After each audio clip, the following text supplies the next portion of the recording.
どうも、ワンピースの弟、仮面 YouTuber、ゆえてなんぼのゆでろんです。ありがとうございます。いいね。チャンネル登録してね。今回考えたいのは、引き続き、伝説の回、1043話の考察、第2弾です。この第2弾の考察では、語呂合わせを使って、いつも以上に狂った異次元考察殺法を繰り出します。僕の考察方法は、表裏一体、語呂合わせ、シンボル、そしてダジャレです。その中でも語呂合わせやダジャレは最も有効です。なぜならワンピースにおいてルフィたちが目指しているのは笑い話だから。一緒に考えていきましょう。よろしくお願いします。ただし最新話をまだ読んでいない人やコミックス派の人は多いネタバレを含む内容ですので、今すぐ動画をストップしてください。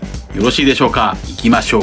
1043話で謎の覚醒を起こしたルフィ。そんなルフィはカイドウに敗北した後、モモの助もローもルフィの声が消えたと言っていました。つまりルフィは死んだ。いや、死んだというよりも心肺停止したのでしょうか。それならばタイトルルフィが死んだを確認しましょう。それは99話おなじみのシーン。まさに窮地ほど笑い、笑うほどニカ。死刑台で笑ったルフィを見たスモーカー解説員は、あいつはあの瞬間本気で自分の人生がここまでだと悟った。死を受け入れ覚悟して笑ったんだと言っていました。死と覚悟です。ワンピースの序盤ではこの死と覚悟がテーマとして多く語られてきました。それがわかるのは10話酒場の一件、10話の語呂合わせは自由です。バギーに捕まり牢屋に入ったルフィは牢屋に入っていない誰よりも自由でした。ルフィを殺してみせろとナミに迫るバギー。ナミはここで手が震え、それを見たルフィは海賊を相手に泥棒をするナミに覚悟について語っています。そこでナミは、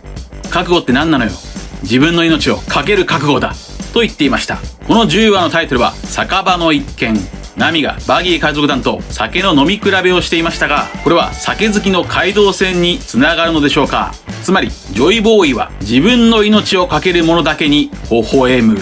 例えばそんな伝説があり、カイドウがそれを知っていたなら、カイドウの趣味が自殺であることに頷けます。カイドウはルフィを一度倒した時、お前もジョイボーイにはなれなかったかと意味深なことを言っていました。ちなみにこの10話のナミの覚悟のアンサー回は覚悟995話でしょう。ナミは自分の命を懸けてルフィが海賊王になると誓いました。さらにタイトルに覚悟が使われた65話も見ていきましょう。65話でルフィを見たゼフは、全身に何百の武器を仕込んでも腹にくくった一本の槍にはかなわねえこともあると言っていました。この一本の槍はゼフ曰く死を恐れぬ信念だと言っていました。やはりジョイボーイに覚醒するためには死の覚悟が必要だったのでしょうか。カイドウ曰く、死は人の感性だ、そうだろう、いつでも覚悟がある、俺は侍が好きだ。このカイドウのセリフは994話話数の語呂合わせは隠し。994話隠しのタイトルはまたの名はヤマト。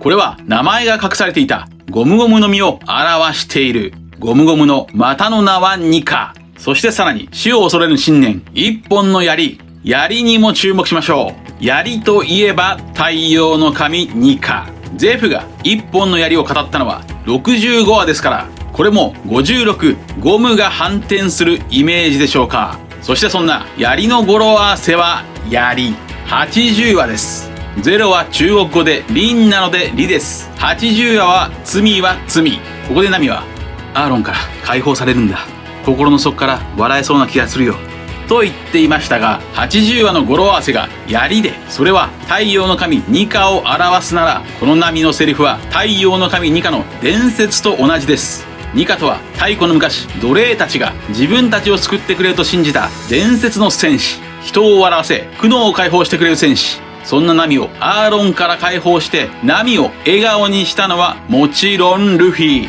解放のドラム。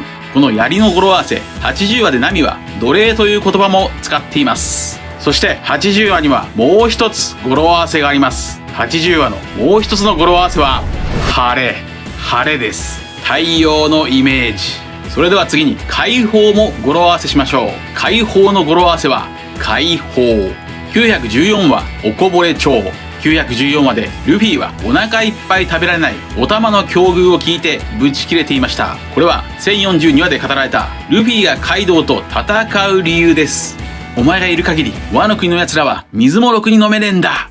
つまりルフィがワノ国を解放したい理由が914話で語られたお玉の空腹です。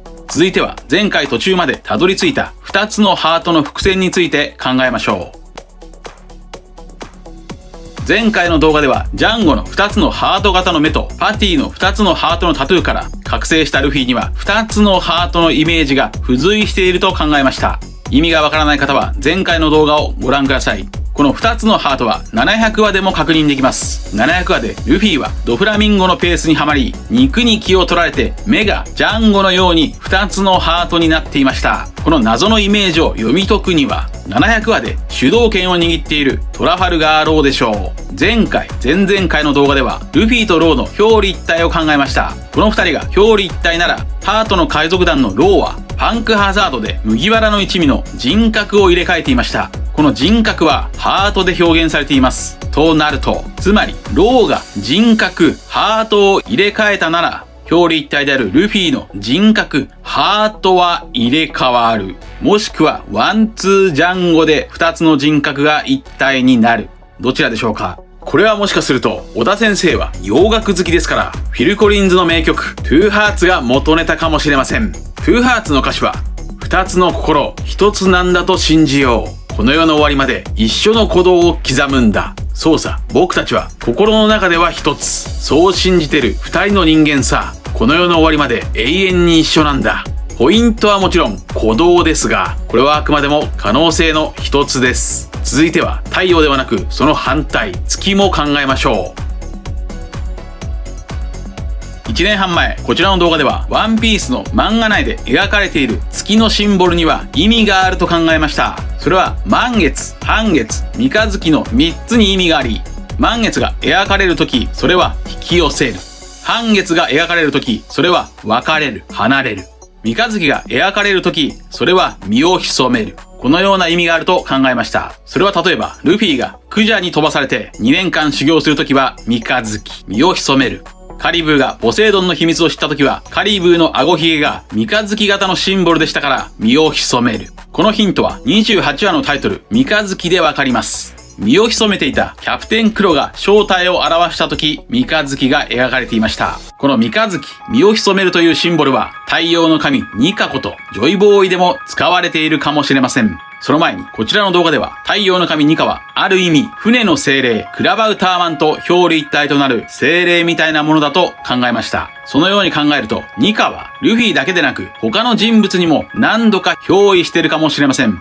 例えば、1043話でニカッと笑ったルフィの口元は三日月でしたから、それは身を潜めていた太陽の神ニカが宿ったイメージでしょうか。それはまだ太陽には慣れていない三日月のニカ。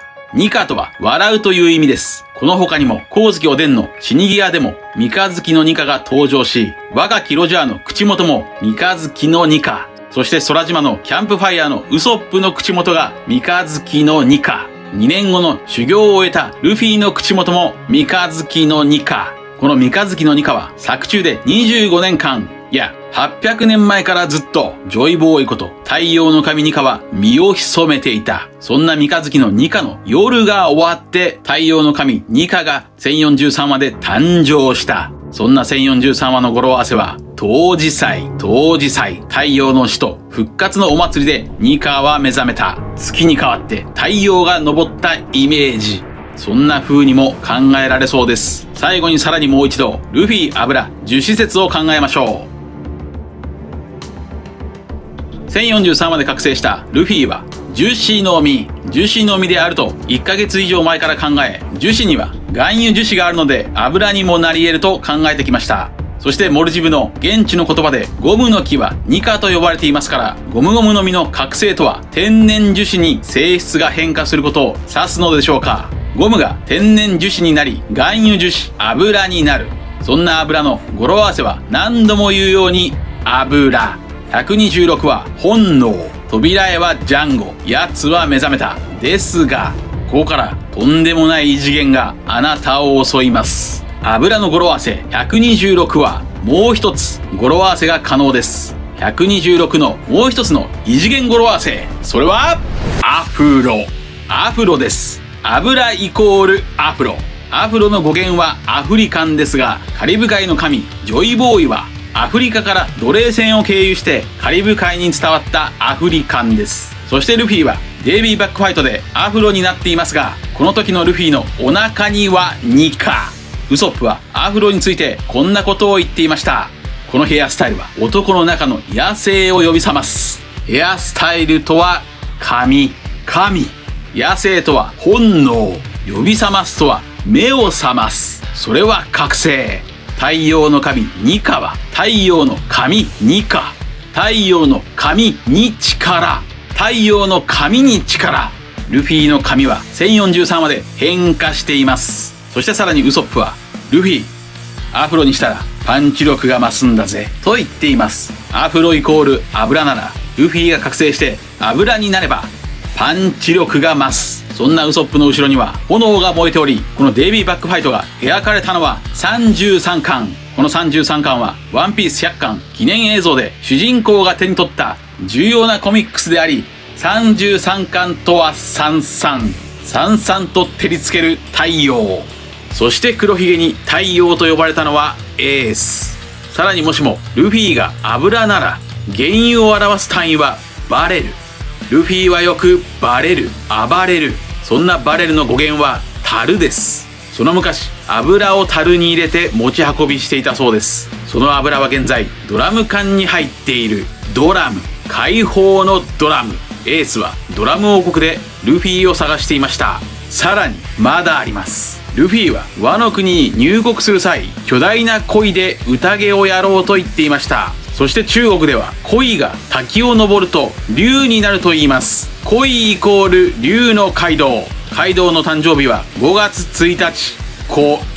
鯉です。ルフィがもしも油の能力でキッドがビッグマムを磁石にしたように、カイドウをルフィが油にすれば、ウオウオの魚であるカイドウは油が乗った魚になる。酒好きのカイドウ自身が酒の魚になる。まだあります。解放のドラムとはイコール太鼓。太鼓といえば太鼓持ちの殿安。男はガマの油で太鼓持ちの殿安を生き返らせようとしていました。ガマとは変える。太鼓と油と変える。ルフィの天然ゴムの能力が覚醒すると太鼓の油に変える。それこそが天然樹脂。そして太鼓持ちの殿安の髪型はアフロ。以上です。皆さんはどう思われましたか？ご意見や考察してほしい謎があればコメント欄までよろしくお願いします。ありがとうございました。チャンネル登録やコメントよろしくお願いします。